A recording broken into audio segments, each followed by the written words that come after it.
have a police department who feels like if they do anything, they're going to get in trouble, so they're not going to do anything. I just, unfortunately, I hate to say it because, like you said, this is a city I grew up really close to and went to all the time, but I just don't see how something miraculous would really have to be done for this city to start moving in a positive direction at this point. Because that ultimately should be the question, not can a few people enrich themselves, can a couple people carve out political careers by making names for themselves, can a couple elected officials blame shift and totally throw law enforcement officers under the bus. But instead we should be thinking about how does this affect real people? How does this affect, our fellow Americans? How does this affect children and innocents? Yeah. And again, how often do you hear that discussed? Never. It's some political nonsense constantly. It's just a drumbeat. So by the way, I have just watched in amazement, Robin. You've lived down in that area, I know, for a long time. We share the same politics. Conservatives are bringing this up, in all fairness, pretty consistently. But the fact that that it's blanket Democrat rule and has been for 75 years, it's amazing to see I consider it to be somewhat of a Houdini magic trick that they are able to consistently elude responsibility. It's just amazing to me, from the governor to the police commissioner to all these people who are all Democrats, all in the system, all empowering and enriching themselves, have been for a long time.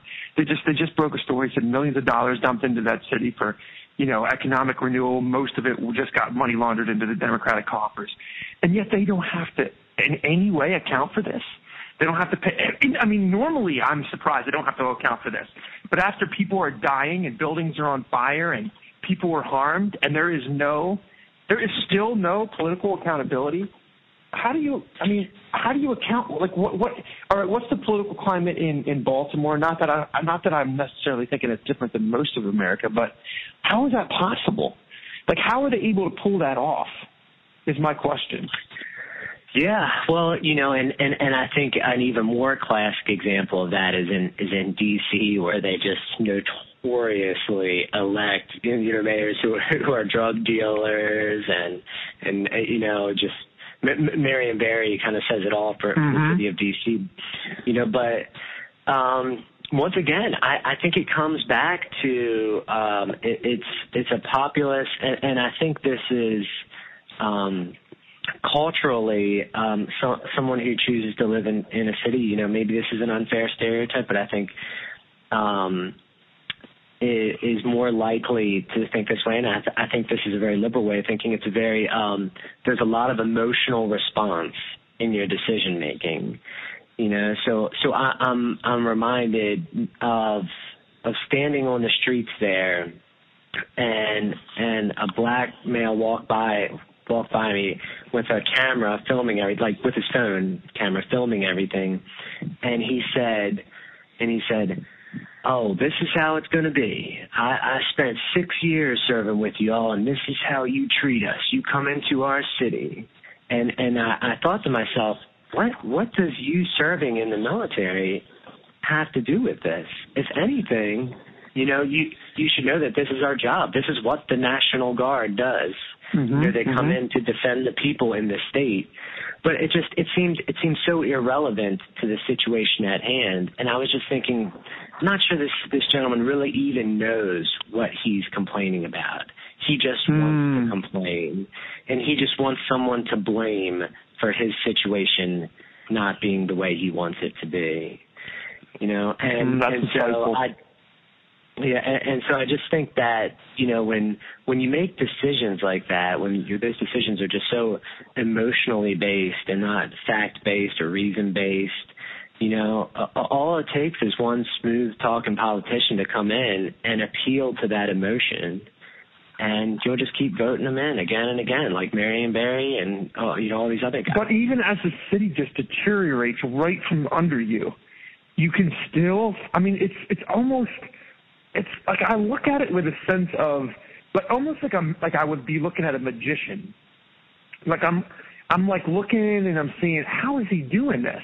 Like that's kind of like the way I look at it, And even now they're going to find a way, these leaders, are going to find a way to somehow blame this on somebody else who isn't allocating the funds, who isn't running the city, who isn't running the schools. How is that possible?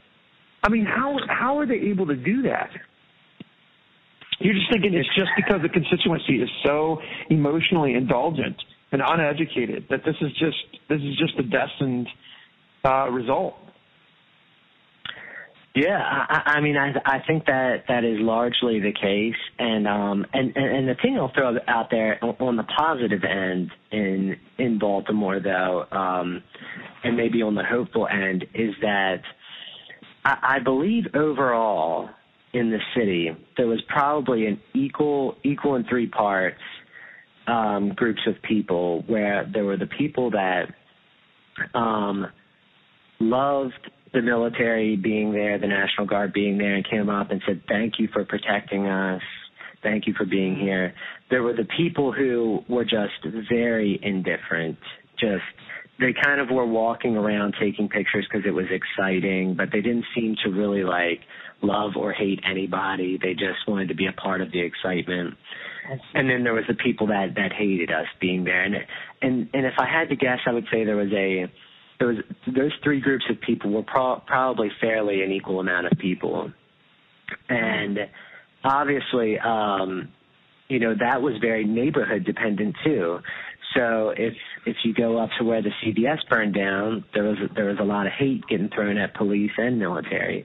But if you go down to the Inner Harbor, which we had a portion of our force protecting as well, everyone, that's where all the businesses are, right? All the business owners, everyone was extremely grateful we were there. I mean, I can't, I couldn't even begin to remember how many restaurants in the Inner Harbor area came and brought us food. I mean, good food.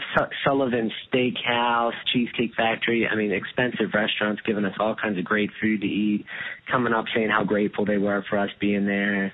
Very little hate getting thrown at us in the Inner Harbor area, but that's the business district, right?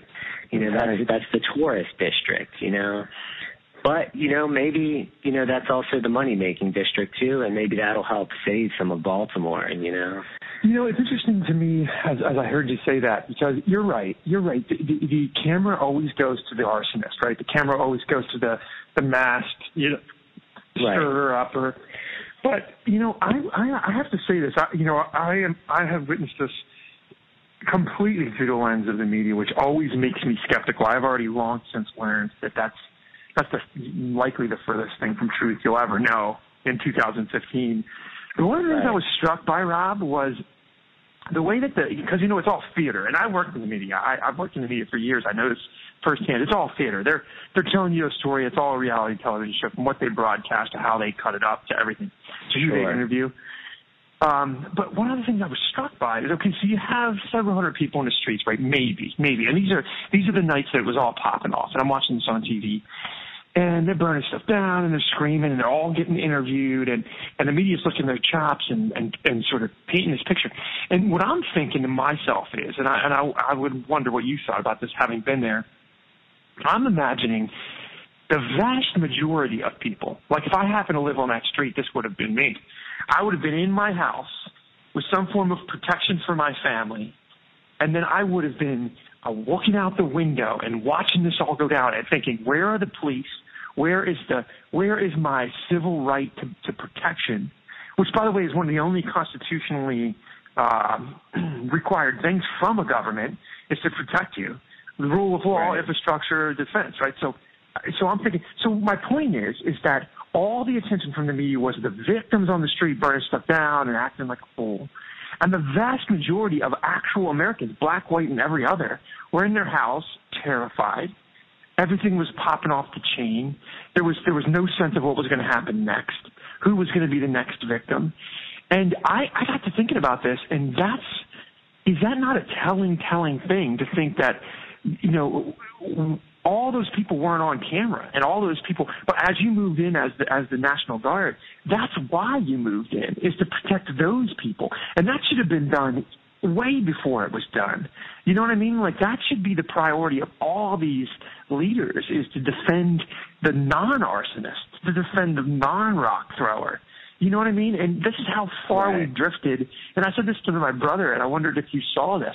Today, what we fear and how we govern ourselves is not by the rule of law or by elected officials or by the Constitution, but it's by how is this going to be perceived through the politically correct lens. So in other words, like, how will it be perceived if we villainize the arsonist? Well, that will be perceived as politically incorrect, right? So that's actually now the new motivator of our legislative officials, right? They're motivated by the political correct wind, not the law. They're motivated by how the media will spin the white-black racist card, not defending the innocent.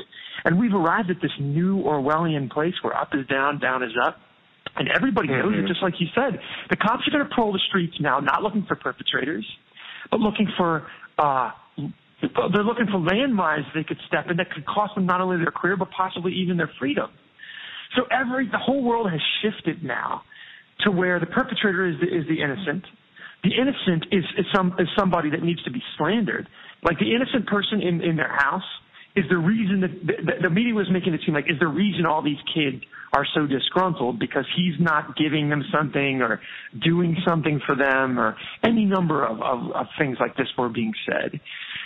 So in that world, how does a law enforcement officer react? How does a armed, uniformed National Guardsman react? I mean, it's as if the foundations are moving right under your feet. Do you know what I mean? Like, I'm just so struck by that.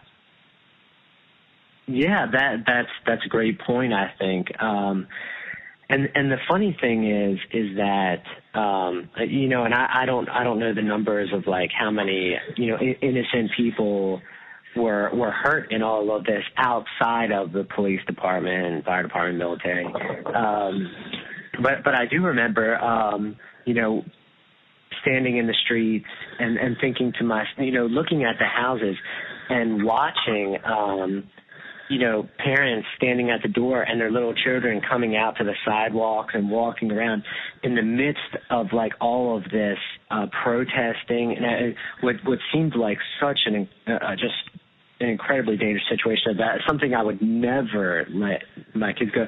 Like you said, I'd be behind locked doors with some form of protection, like just waiting for somebody to like kick the door in or something. Yeah. But and I remember that actually kind of breaking my heart, because I was just thinking, like, these parents aren't worried about their kids, and their kids are out here seeing this. They're growing up.